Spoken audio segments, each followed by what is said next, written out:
रेगिस्तान के उस हिस्से में जहां सूरज भी 2 बार सोचकर उगता था, एक शहर बसा था लौहपुर। ये कोई साधारण नगर नहीं था। यहां सड़कें पत्थर से नहीं, इतिहास से बनी थीं। हर दीवार में किसी न किसी कुल्लीख दबी हुई थी। यहां जन्म लेने वाला बच्चा रोना सीखने से पहले डर पहचान लेता था, और मरने वाला आदमी सुकून से इसलिए मरता था क्योंकि उसने जीते जी सब देख लिया होता था।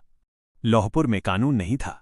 यहां वचन चलता था, और वचन टूटे तो खून बहता था। 20 साल पहले लौहपुर की सबसे अंधेरी रात आई थी। कुलों के बीच सत्ता का संतुलन टूट चुका था। हर कुल चाहता था कि अगली सुबह सिर्फ उसका झंडा बचे। उसी रात ध्रुव सिंह, एक ईमानदार लेकिन जिद्दी सरदार, ने सबसे बड़ा पाप किया था। उसने नियमों पर सवाल उठाया था। ध्रुव सिंह का मानना था कि लौहपुर को डर से नहीं, व्यवस्था से चलना चाहिए। यही बात उसकी मौत का कारण बनी।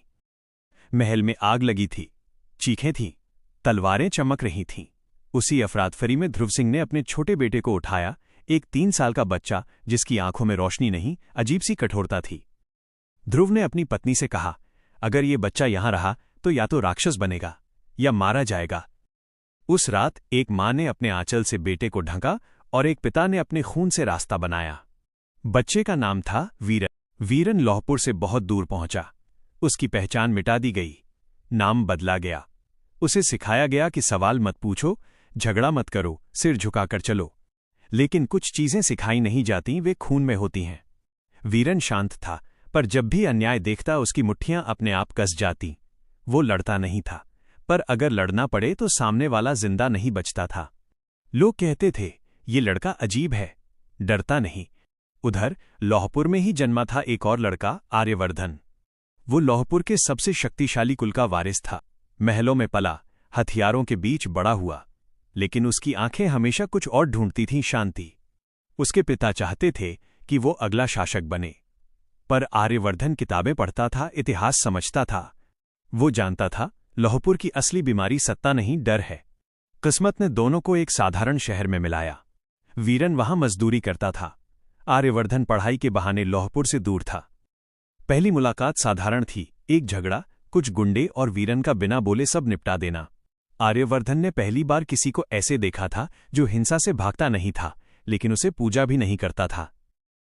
धीरे धीरे दोस्ती हुई, लंबी चुप्पियां, कम शब्द, गहरी समझ। एक दिन आर्यवर्धन ने पूछा, तुम्हें डर नहीं लगता? वीरन बोला, डर तब लगता है जब खोने को कुछ हो। दोनों ने एक व्रत लिया, बिना किसी देवता के, बिना किसी रस्म के। अगर कभी एक गिरा तो दूसरा उठाएगा, अगर कभी एक अंधेरे में गया तो दूसरा आग बनेगा। ये दोस्ती नहीं थी, यह युद्ध की तैयारी थी। एक रात लौहपुर से संदेश आया, आर्यवर्धन के पिता की हत्या कर दी गई थी, महल के अंदर, अपने ही लोगों द्वारा। यह साफ था, अब सत्ता खाली थी और खून की बारिश होने वाली थी। आर्यवर्धन टूट गया, वो भागना चाहता था। वीरन ने उसे देखा और पहली बार अपने अतीत को पूरी तरह स्वीकार किया। उसने कहा, कुछ जगहें तुम्हें छोड़ने नहीं देती, वे तुम्हें खींच लाती हैं, ताकि तुम उन्हें बदल सको। लौहपुर की धरती फिर कांपी। वीरन लौटा, न किसी ऐलान के साथ, न किसी सेना के साथ, बस वो और उसका अतीत। पहली ही रात एक कुख्यात सरदार मारा गया। दूसरी रात 2 कुलों में युद्ध छिड़ गया। तीसरी रात लोग नाम लेने लगे, वीरन। पुराने लोग कांप गए। उन्हें याद आ गया, ये वही बच्चा है। आर्यवर्धन को सिंहासन पर बैठाने की तैयारी शुरू हुई, लेकिन लौहपुर आसान नहीं था। हर कुल मुस्कुरा रहा था और हर मुस्कान के पीछे छुरा था। वीरन सब देख रहा था, वो लड़ रहा था, मार रहा था, लेकिन असली जंग दिमाग में थी। एक रात सबसे बड़ा धोखा हुआ। आर्यवर्धन के अपने मामा ने सौदा कर लिया। महल के अंदर हमला हुआ। उस रात वीरन ने वो किया जो उसने खुद से कभी नहीं सोचा था। उसने अकेले पूरे महल को युद्ध क्षेत्र बना दिया। लाशें गिरीं, खून बहा, और वीरन खड़ा रहा। लोग बोले, ये इंसान नहीं है। वीरन ने जवाब नहीं दिया, क्योंकि वो जानता था अगर इंसान बनकर लौहपुर में रहे तो मारे जाओगे। सभी कुल आमने सामने। रेगिस्तान लाल हो चुका था। आर्यवर्धन को राजा घोषित किया गया, लेकिन उसने तलवार रख दी। उसने कहा, अगर मैं राजा बना तो कल कोई और मुझे मारेगा।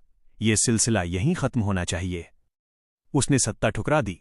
लौहपुर में पहली बार लिखित नियम बने। पहली बार डर से ज्यादा सजा का डर हुआ। लोग खुश नहीं थे, पर जिंदा थे। वीरन शहर छोड़ गया। किसी ने नहीं रोका, क्योंकि सब जानते थे ये आदमी रुकता नहीं, यह जरूरत पड़ने पर लौटता है। आज भी लौहपुर में कहा जाता है, जब कानून कमजोर पड़े तो रेगिस्तान से एक साया उठेगा और उससे पहले कि कोई नाम ले खामोशी छा जाएगी।